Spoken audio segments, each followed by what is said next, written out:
Olá, plebeus, sejam muitíssimamente bem-vindos a mais um vídeo nesse canal secundário. Esse vídeo vai ser um pouquinho mais rápido, porque é só um negócio que eu lembrei que eu queria comentar, porque eu vi o vídeo do Ian Neves, do canal de cortes dele, falando sobre estoicismo, que ele encontrou uma notícia da BBC, eu acho, sobre estoicismo, que era contando basicamente os básicos do estoicismo e tal, os básicos da filosofia, e caso vocês estejam inteirados pelos trendings, pelas tendências ultimamente, vocês devem ter percebido que estoicismo por algum motivo está crescendo bastante.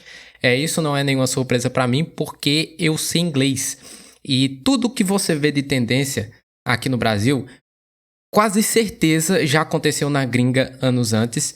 E esse é um problema que eu tenho notado nos Estados Unidos, principalmente desde que eu comecei a me radicalizar, por causa que é um negócio que está completamente infiltrado na cultura e nas discussões e que é muito difícil de escapar e é insuportável, que é como o estoicismo e as religiões orientais estão sendo usadas como transporte ideológico da ideologia dominante. Uma coisa que você vai perceber muito na mídia estadunidense, principalmente você vai escutar podcast que tá tendo uma conversa mais ou menos descontraída, que os caras não falam de política nem nada, eles sempre, quando vão falar de algum problema que de alguma forma poderia tangenciar uma questão de sociedade, uma questão de política pública, qualquer coisa assim, eles sempre vão bater nessa tecla meio de religião oriental, meio de estoicismo, de que tipo, não, mas aí a gente precisa nós mesmos parar de se incomodar com esse tipo de coisa, a gente precisa desenvolver um mindfulness e controlar nossas emoções, porque a partir do momento em que a gente tem o controle da nossa própria psicologia, a gente não sofre mais com nada, e aí nós temos controle das nossas ações, nós temos controle do nosso mundo interno, e tendo controle do nosso mundo interno, nós também podemos controlar nossas ações. E assim nós podemos evitar o sofrimento, que é basicamente, se você está sofrendo, a culpa é sua, vai meditar um pouquinho. Inclusive, se você já viu alguma coisa do Jordan Peterson, o discurso é exatamente esse. Nunca culpa a sociedade, a culpa sempre é sua. Depois que você tiver com a vida perfeita e tiver bem sucedido nesse sistema, aí você pode reclamar do sistema. Porque a partir do momento que o sistema te favoreceu, aí você pode tentar mudar alguma coisa no sistema. E como o sistema te favoreceu, você não vai mudar nada. Ou seja, é um discurso conservador, obviamente. É claro. Isso é tão disperso na sociedade que eu falei que eu faço anotações das coisas que eu assisto de vez em quando no Joplin. E eu fiz a anotação de um podcast que eu escutei uma vez de um cara que ele gostava muito de ler filosofia transcendental.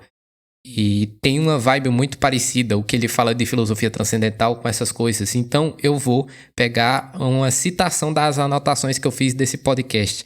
Vai meio que servir de uma pequena reflexão sobre esse tipo de coisa que está acontecendo aqui, que eu já pude fazer uma reflexão antes por causa que já estava acontecendo na gringa.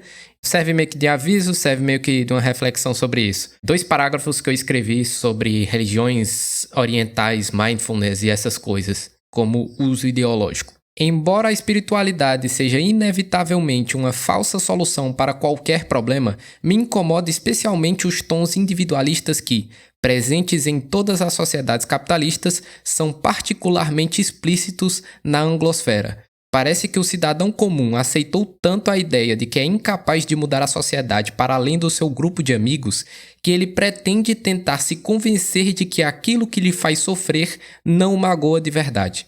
O mindfulness e as ideias religiosas orientais serem tão predominantes na cultura são a prova deste fato, e o discurso nunca toca na ação ou nos problemas coletivos ou sociais, mesmo que não tenha nada a ver com política institucional. A perniciosa mentalidade de que o mundo externo é estranho e imutável e de que a única coisa a fazer é mudar a si mesmo não é apenas uma mentira negar que as pessoas não são onipotentes. Sobre o mundo psicológico seria negar todo o conhecimento psiquiátrico, mas uma narrativa totalizante da qual é mais difícil escapar do que da loucura.